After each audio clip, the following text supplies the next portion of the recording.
Dr. Jacob Torres. I want to talk about inflammatory foods or things that truly can trigger an inflammatory response within the body. And I feel that probably starts in the gut, at least as far as what we're consuming. What do you see in the lab? Like, how do you induce an inflammatory response? Like, what can people kind of look out for based upon what you see in the lab? So I started down this path because I'm interested in kidney disease, and I'm interested in the connection between gut inflammation and the kidney. So one of the experiments I started off doing was, so I studied polycystic kidney disease, and so I want to know, can I make the disease worse by causing gut injury? That was kind of like my initial hypothesis, is that I thought that the gut injury was kind of driving the progression of the disease. So one of the simplest experiments was, let's try to cause an injury to the gut. And we do that by a lot of different ways. And you can choose some that are a little more dramatic. There's some that are, less relevant biologically. So we chose to use one that is a food additive that's really common. So Polysorbate 80 or Tween 80, those are it's a surfactant. It's in ice cream and all sorts of weird foods. I find it all the time when I go to the grocery store, just looking at products. So I'm interested like where this stuff shows up. Shows up in all sorts of different foods as emulsifier. But if you give it to animals, that disrupts the gut lining by emulsifying the mucus layer. So the mucus layer is one of your defense mechanisms against pathogens or food content of interacting directly with the cells that line the gut. And so if you emulsify this mucus layer, you increase the number of interactions with the microorganisms in there, and then that can trigger an inflammatory response. And we do see that. We see that there's like gut barrier disruption following treatment with this compound. Today's sponsor is 25% off of Seed Symbiotic. That is a prebiotic and a probiotic. Now, the cool thing about Seed is that they have a unique technology that puts a capsule inside of a capsule. Now, what that means is you're getting potentially the appropriate delivery of the prebiotics and the probiotics to where it needs to go. And that's a big claim to fame for them. But what's more important to me with Seed is that they actually put their money where their mouth is with research. They actually fund a lot of interesting studies that are related to the gut, and not just the gut microbiome, but just the gut in general, whether or not it aligns with what they're after as a company or as a brand. They just want to do the research and understand more. And they continually evolve, and that's exactly what I look for in a company. And it's pretty darn cool. That's why they've been a sponsor on this channel for years, because we align, and I wholeheartedly support that. They're also a tremendous supporter of the content that we create. And the best way that you can support this channel is doing something good for you by supporting our sponsors as well. So that link down below saves you 25% off your daily symbiotic. Is in the top line of the description underneath this video. So what happens from an inflammatory standpoint, like more systemically, when there's gut barrier dysfunction or you're breaking down the gut barrier? Because I've gone down this rabbit hole before, and I think when people think gut health, it's easy for them to think like microbiome and only microbiome. Mm-hmm. And I've always tended to think a little bit different and think more about like the gut lining, since that's kind of one of our first lines of defense between like bad things and the rest of our body, right? Yeah. Like, what actually happens when we have an inflammatory response from, say, something like, Polysorbate 80, and then like trickling down from there? And then we'll kind of come back to more like things that may disrupt the gut lining. Okay. So you have the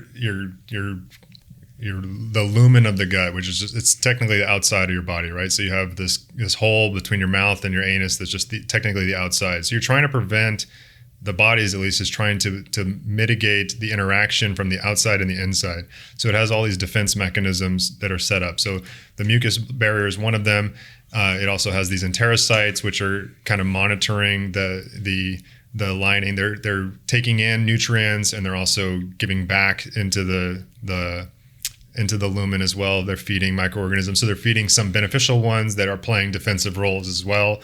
There's also secretory cells that secrete antimicrobial enzymes and compounds that are going into the gut as well.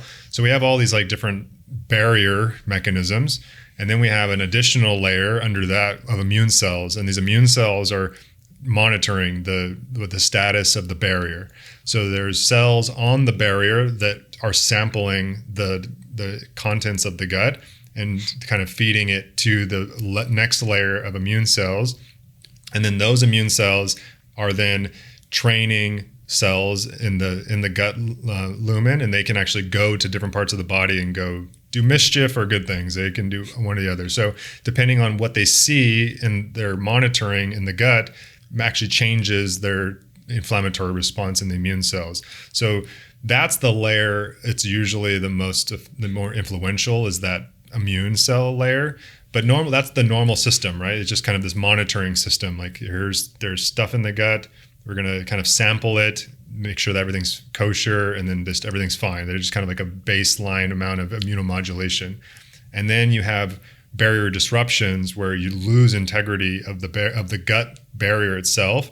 This can occur they can be purposeful. So there's proteins that regulate the junctions. The junctions usually are very tight, and they have certain size particles that can come through. And then under certain circumstances, they get larger, and then larger particles can come through. And then you can have full barrier loss where cells are just dead, and they kind of have a break in the gut barrier, and things can then traverse freely without any sort of modulation. So in essence, it's okay for small particles to get through, but when larger particles get through, what just initiates an immune response? Yeah, you want small stuff to get through because that's part of the gut bacteria and all the other little microorganisms are in there. They're making metabolites for us. Like a lot of our stuff that we need, vitamins and minerals and things, are getting digested in the gut, and then we're kind of absorbing them. So we need to have some transit that occurs, through the barriers. It's just that, when it gets over time, if there's big things that can get through, then sometimes proteins that we don't want that are inflammatory can make their way into circulation. But you have that layer of immune cells too that's kind of modulating what gets through. So if stuff that's not supposed to go through that barrier, you have cells that can eat it up, or cells that be activated to kind of prevent further transit across. You can kind of shore up that barrier.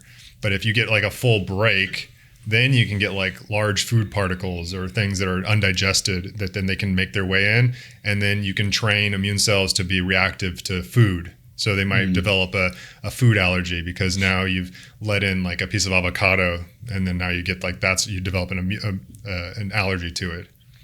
Can it work sort of backwards from that too, where it's like if you consume something that you do have a sensitivity to, but you didn't necessarily know it, and then that can wreak some havoc on the gut itself and then trigger an immune response?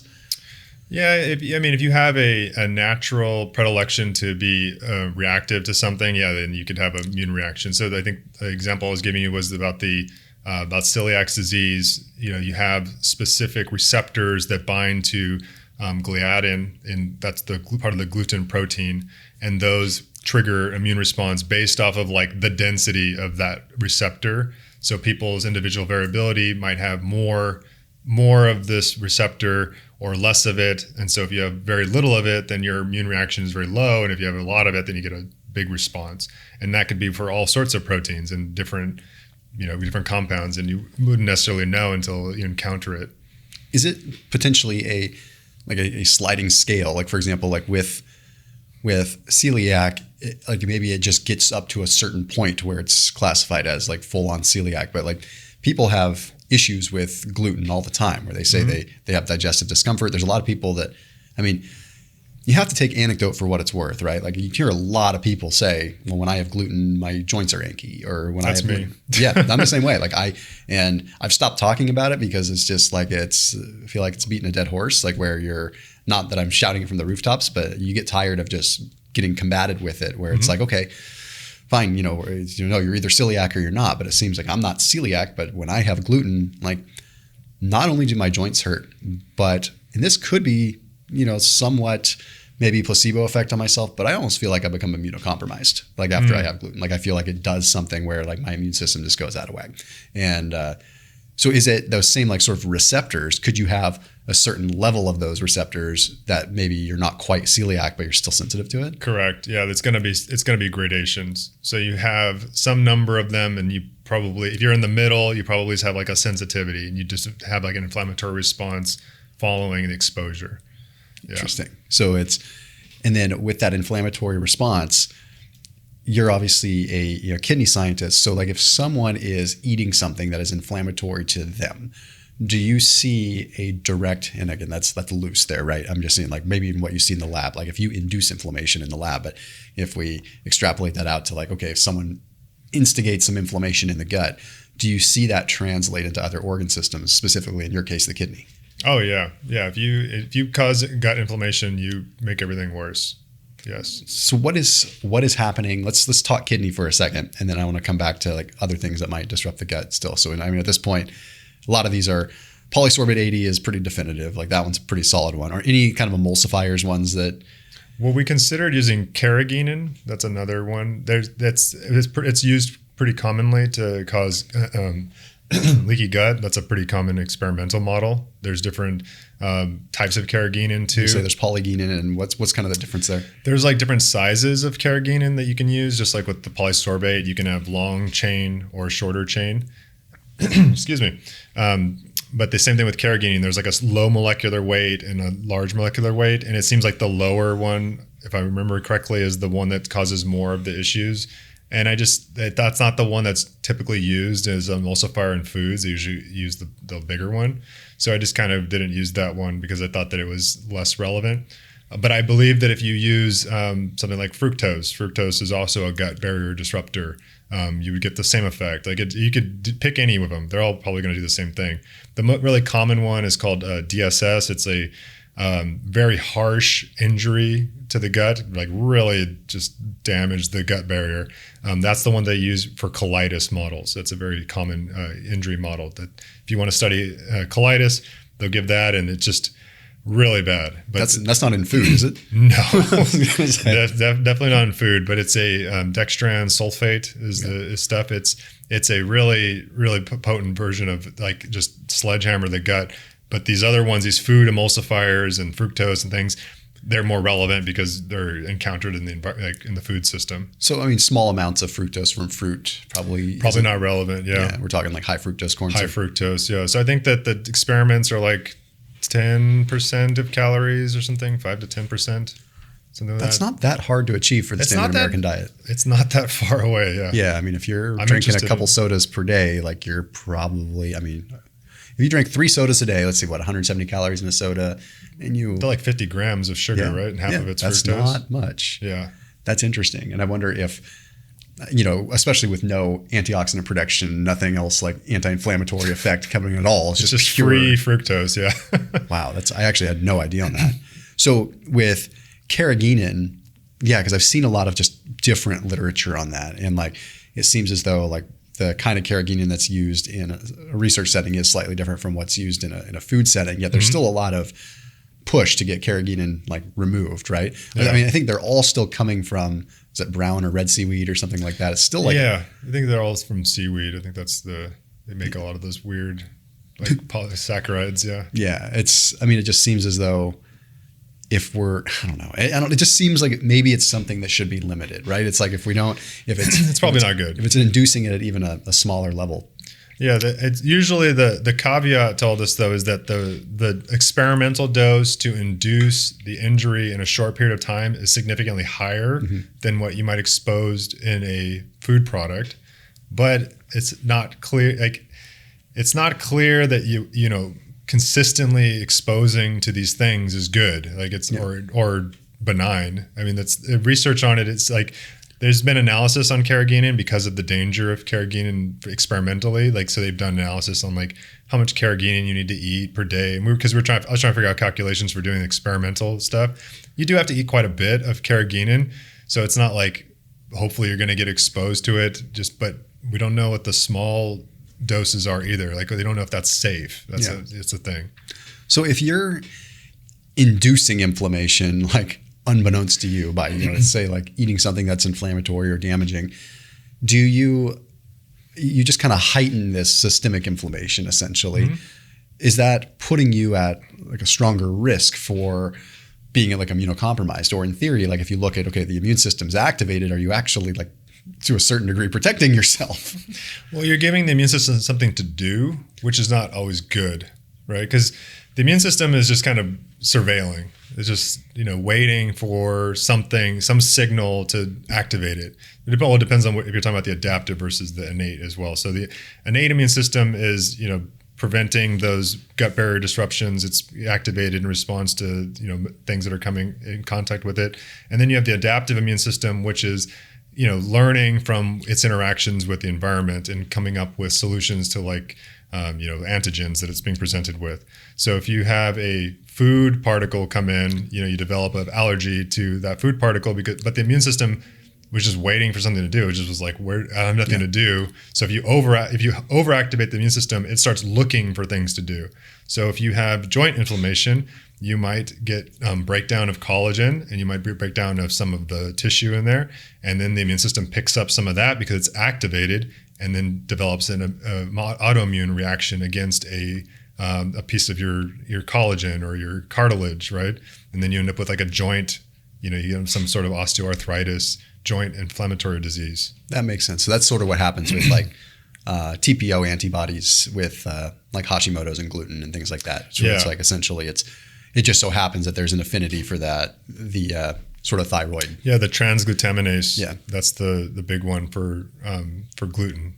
It's interesting. So it's almost as though in the response when you say allergy, is it the same as like a histamine type allergy, or is it a different sort of thing? Like most people, when we think allergies, we think allergy is what, IgE?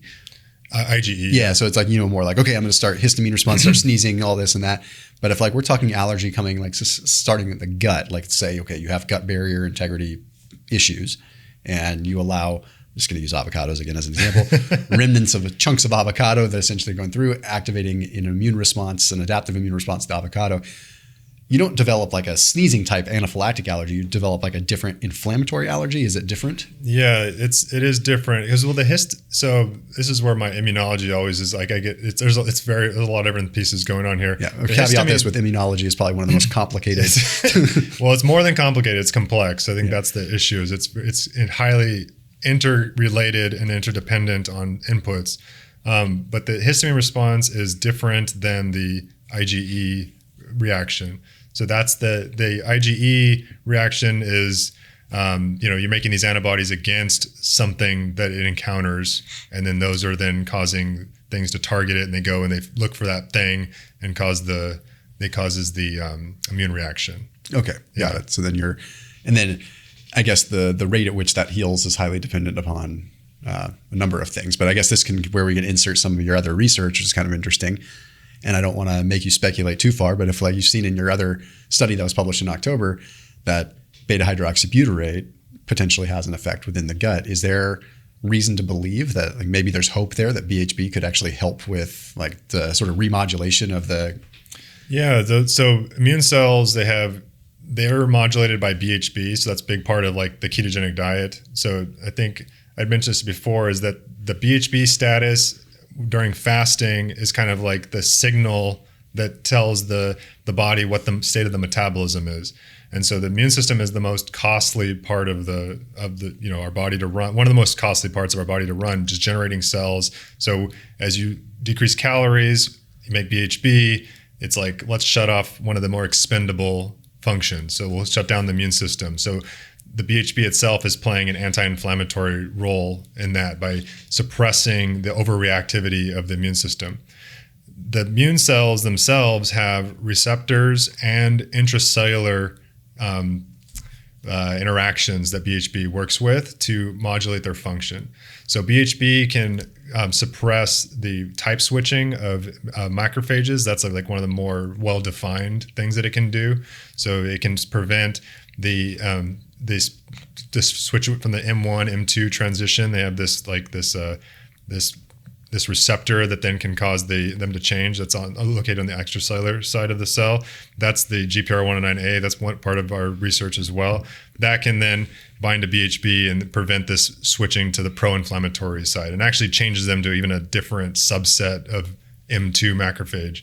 So that's one of the effects. But then also BHB can go inside of immune cells, and a number of different immune cell types have been looked at this, where BHB can either modify their transcriptome, so they're actually changing the type of proteins that are being made because they're modifying either transcription factors or the proteins themselves that are the DNA is wrapped around, the histones, along with some other metabolic changes. So things like lactate change the effect of immune cells as well. So there's they sense the state of the metabolism and then change their type in response to whatever the metabolism is doing. So BHB, convoluted way of saying this, changes the immune cells function directly and tells them hey, don't overreact or change with your function to being usually anti-inflammatory rather than pro-inflammatory. Interesting. So it seems like it's almost more immunomodulatory versus super reactive. It's not something you'd be hey, I have damage to my gut, so I'm going to pound a bunch of BHB salts or something. It's more so. It might actually, it might be able to, exactly. You better have it beforehand, but you might be able to do it on top of and still get some of the effect as well. With regards to fasting and gut sort of regeneration, I know it's not directly your area of research, but you've done studies looking at the sort of effects of fasting compared to BHB and things like that. So I'm wondering if you've seen this. I remember some evidence from before showing that fasting can allow for the gut to regenerate a little bit faster. Is that happening just by lack of sheer damage? Every time you eat something, you're probably damaging it a little bit, or is it actually triggering a healing response when you take a break from food? So I know that you have this, the crypt. So you have in the intestine, you have these villi, a villi, kind of these invaginations, right? And at the bottom of each one of these invaginations is something called the crypt. So it's this tube. It's a tube, if you think about it in 3 dimensions, it's a tube, and at the bottom there's a little cup of cells, and those are the progenitor cells at the bottom of the cup, and they kind of replicate and they make their way up to the top, and when they get to the very top, they're differentiating into different cell types, and by the time they're at the top, they're the absorptive enterocyte cells, and they when they're done, they just kind of go into the lumen and you poop them out. But when you fast, for some reason you trigger these stem cells that are at the bottom to they get ready to replicate again. I don't know exactly the mechanism. I don't know the exact mechanism behind it, but I know that this has been documented and studied, that fasting just somehow triggers them to prepare to grow it's a preparatory stage that they go into, that they're getting ready to replicate and differentiate again, when there's no food around. Interesting. Yeah. I mean, I wonder if, and then at that point, once there's a stimulus or once some food comes in, then once mTOR is turned back on or something like that, then it's well, it triggers mTOR when you fast. The fasting triggers mTOR signaling in the gut. Wow. So it's inverse of what's happening elsewhere. Yeah. That's so funny. Because do you know who Dr. Matt Kaberlein is? No, I do not. He's does tons of the research. He's one of the main researchers on rat mice and mTOR and things like that. And so my mind was kind of blown last week just learning a little bit about how mTOR is kind of always occurring in different areas, right? So even if you're deep in a fast, it's so it's happening in the gut. That's so wild. I mean, that's a very black and white way to look at it. It's people know mTOR versus AMPK. It's at a cellular level, you're clearly in a AMPK phosphorylated state when you're fasting, but in the gut, it's happening the opposite. Yeah. So that's the thing about the cells, that there's so many competing interests and pathways of why things are on and off. It's just all context dependent. And so for some reason, the stem cells get activated, and the way you see it, you can see mTOR. I've done the stain. I've seen it. I've seen the cells turn on. They're yeah, there it is. There's mTOR. It's on. That's so cool. Yeah. Yeah. I mean, it makes so much sense because you're looking at it from just a different perspective of just not just reducing calories. And then I can't help but kind of wonder, okay, then what happens once it's almost as though when you eat food, everything is in breakdown mode. It's in the opposite, right? Mm-hmm. Versus when you're not eating, it's when it's in rebuilding, which is so opposite. However, at the same time, even an AMPK state in the body, although catabolic, it's still rebuilding. You're rebuilding from and synthesizing from things that you already have versus, so I guess you're always rebuilding. It's just whether the food is just an energy stimulus so that you do rebuild when you're not eating. Right. And then, I don't know. Well, mTOR is also related to the immune system activity, and I mean, there's just it's just so many different cell types use it for different ways. Like it's interesting. Like you're right. Like just different cell types will be on or off depending on the state. And the food coming in is kind of interesting because you're getting so many signals to the body to prepare for synthesis, right? Like it's like the food is coming in. Like as soon as you start eating, you're already getting hormonal signaling from the brain. Things are feeding back from the duodenum. It's telling you like the composition of the food. Like what is this going to be, like a high fat meal or is this a high protein meal? And things are already starting to figure out like what to turn on and turn off. Yeah, it's all patterns. Yeah.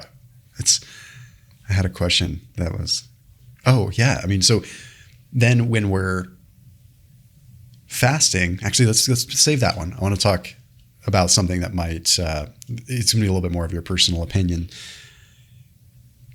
If we consume fiber, vegetables, things like that, there's the downstream effect of, like the fermentation is going to create more propionate, more butyrate, which are anti-inflammatory and have some strong benefits, short chain fatty acids that are really good for that.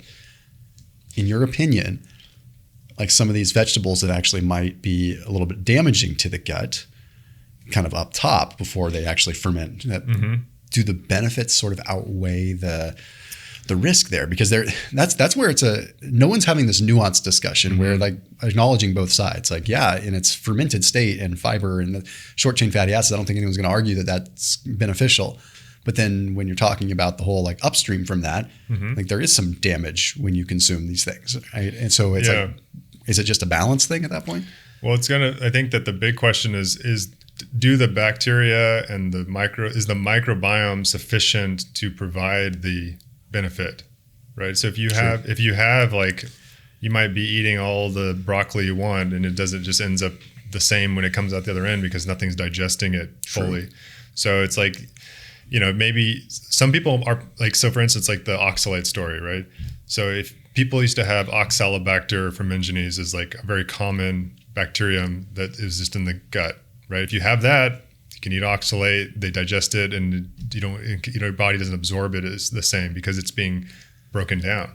So it's like if the community is sufficient to metabolize the stuff, then it changes like what foods are going to be pro-inflammatory or negative or beneficial. Like that's just a big unknown. Would that explain why someone that does carnivore for a long period of time radically changes their gut microbiome? Then they do have vegetables and they're like, I'm inflamed, I feel terrible. Yeah, you don't have you're just going to be depleted. You've depleted everything, right? Because anything that depended on fermentation is going to be gone in that context. Even under high fat diets, right? Like, so if you're doing a ketogenic diet, you deplete the microbiome, like the changes completely, right? Then this is like pretty well studied so far that like you shift the composition away from the anaerobic or the aerobic stuff to other types of bacteria, and they just don't exist. So it changes also the immune system as well because they aren't getting the same response. So that's part of the benefit of the ketogenic diet as well, as you're just changing the microbiome. But it's just that it's so dependent on who's in the gut that it's just hard to say like what the effect's going to be.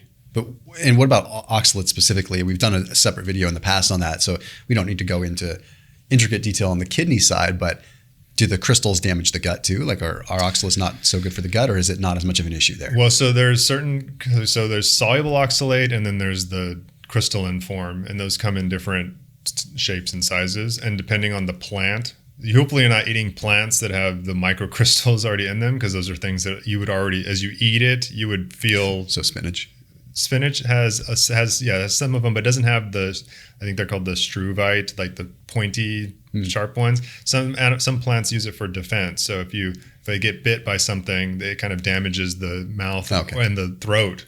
So there's been instances of people. That's a messed up way to. Yeah. God. There's people that have died from biting plants that have oxalate crystals in them. Yeah. So because it just destroys all the cells they come into contact with. So if you're eating a food, it's unlikely that you're going to have those crystals that are going to be the issue. It's going to be the soluble stuff, and the soluble stuff will come out during the digestive process, and then some of it's absorbed because you have some just passive transport that would occur, but then most of it's occurring in the gut. Like that's where the transporters are going to be at. Is it just that it's small enough that some of it gets through? I think small anions like of a certain size or cations, like just things are charged that have like a certain size, like they're below a certain threshold. I can't remember off the top of my head the Dalton size, but it's like 100 Daltons or something. Like if they're below that, they can just passively get through some of these. Unless you have a damaged gut, though. Yeah. Right. So I mean, that's kind of where it's like, okay, so if you're already